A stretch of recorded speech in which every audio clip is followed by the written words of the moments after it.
নমস্কাৰ আপোনালোকে চাই আছে অসম সংবাদ 24 ঘণ্টা। আজি আমি অসম সংবাদ 24 ঘণ্টায় আহি উপস্থিত হৈছোঁ শোণিতপুৰ জিলাৰ অন্তৰ্গত ঢেকিয়াজুলিৰ শান্তিপাৰাত। আৰু ঢেকিয়াজুলিৰ শান্তিপাৰাত খন্তেক সময় পূৰ্বে সংঘটিত হৈছে অগ্নিকাণ্ডৰ ঘটনা আৰু বিধ্বংসী অগ্নিকাণ্ডৰ ঘটনা সংঘটিত হৈছে ঢেকিয়াজুলিৰ শান্তিপাৰাত। আমি দেখুৱাই আছোঁ সামগ্ৰিক পৰিৱেশ এনেদৰেই এটা গুদামত অগ্নিকাণ্ডৰ ঘটনা সংঘটিত হৈছে আৰু ইতিমধ্যে বিভিন্ন প্ৰান্তৰ পৰা হেজাৰ হেজাৰ লোকৰ সমাগম হৈছে ইয়াত আৰু জুই নিৰ্বাপনৰ কাৰণে চেষ্টা অব্যাহত ৰাখিছে অগ্নি নিৰ্বাপক বাহিনীৰ জোৱানসকলে। এয়া হৈছে ঢেকিয়াজুলিৰ শান্তিপাৰাৰ দৃশ্য আৰু ঢেকিয়াজুলিৰ শান্তিপাৰাত খন্তেক সময় পূৰ্বে সংঘটিত হৈছে এই বিধ্বংসী অগ্নিকাণ্ডৰ ঘটনা।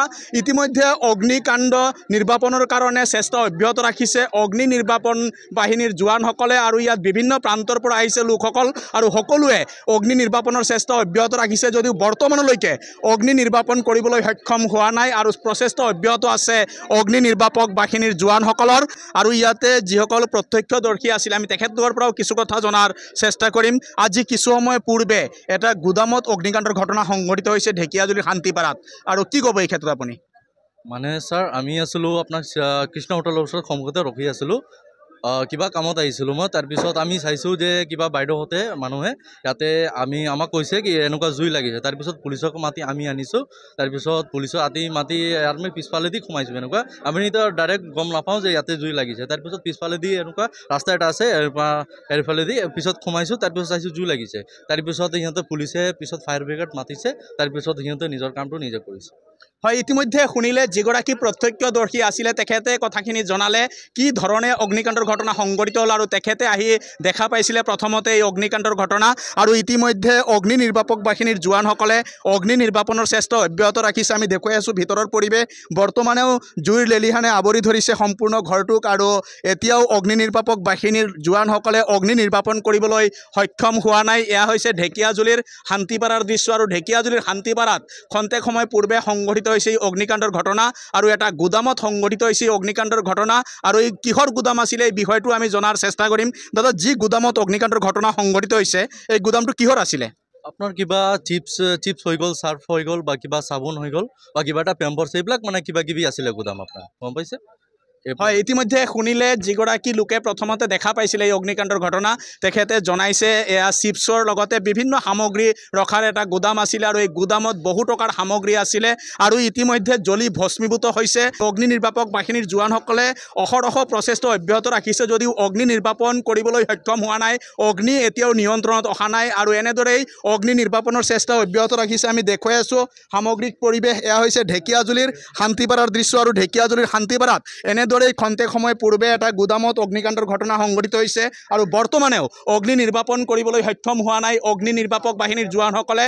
ইতিমধ্যে ঢেকিয়াজুলি আৰক্ষীৰ লগতে অগ্নি নিৰ্বাপক বাহিনীৰ জোৱানসকলে অগ্নি নিৰ্বাপনৰ চেষ্টা অব্যাহত ৰাখিছে যদিও অগ্নি কিন্তু নিয়ন্ত্ৰণত অহা নাই। অগ্নি এতিয়াও দাউ দাউকৈ জ্বলি আছে। এনেদৰেই আমি আমাৰ কেমেৰা পাৰ্চনে দেখুৱাব ভিতৰৰ পৰিৱেশ। এনেদৰেই এটা গুদাম নিমিষতে জ্বলি ভস্মীভূত হ'ল, সমূহ সামগ্ৰী জ্বলি ভস্মীভূত হ'ল আৰু এই গুদামৰ ভিতৰত কেইবা লক্ষাধিক টকাৰ সামগ্ৰী আছিলে।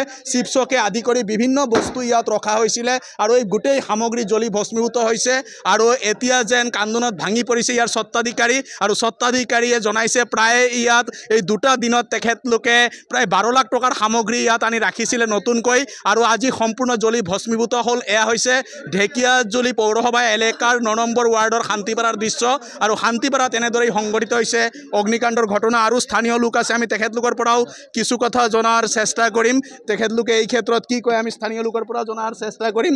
এনেদৰেই অগ্নিকাণ্ডৰ ঘটনা সংঘটিত হৈছে যিহেতু শান্তিপাৰাত আৰু শান্তিপাৰাত এনেদৰে এতিয়া অগ্নি নিৰ্বাপনৰ চেষ্টা অহৰহভাৱে অব্যাহত ৰাখিছে অগ্নি নিৰ্বাপক বাহিনীৰ জোৱানসকলে আৰু জুইৰ লেলিহানে যেন এতিয়া আৱৰি ধৰিছে গোটেই ঘৰচোৱা আৰু ঘৰৰ ভিতৰত থকা যি সামগ্ৰী সম্পূৰ্ণ জ্বলি ভস্মীভূত হৈছে আৰু ইয়াত ঢেকিয়াজুলি আৰক্ষীৰ লগতে অগ্নি নিৰ্বাপক বাহিনীৰ জোৱানসকলে প্ৰচেষ্টা অব্যাহত ৰাখিছে অগ্নি নিৰ্বাপনৰ কাৰণে যদিও অগ্নি কিন্তু এতিয়াও নিয়ন্ত্ৰণত অহা নাই বা অগ্নি নিৰ্বাপন কৰিবলৈ বৰ্তমানলৈকে তেখেতলোকে সক্ষম হোৱা নাই।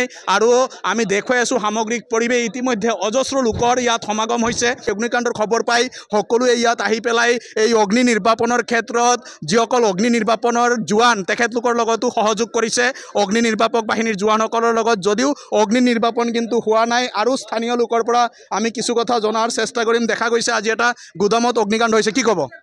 কি ক'ম আৰু বেয়া লাগি আছে, ইমান বস্তু নষ্ট হৈ গ'ল। কিমান টকাৰ ক্ষতি হৈছে অনুমান হ'ব 4-5 লাখ টকা মান ক্ষতি হ'ব।